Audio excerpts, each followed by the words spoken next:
Anyway, SwissWatchExpo. Today I wanted to show off this beautiful Patek Philippe Calatrava.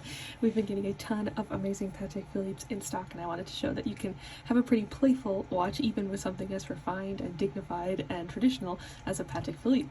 This is a 31mm 7119J reference number, and so this is pretty much a lady's watch. It is a manual wind movement, and it has this wonderful hobnail bezel. It's also got the traditional Patek Roman numerals on this nice plain white background for the dial, and I absolutely love it. I think it's such a classic look for a watch.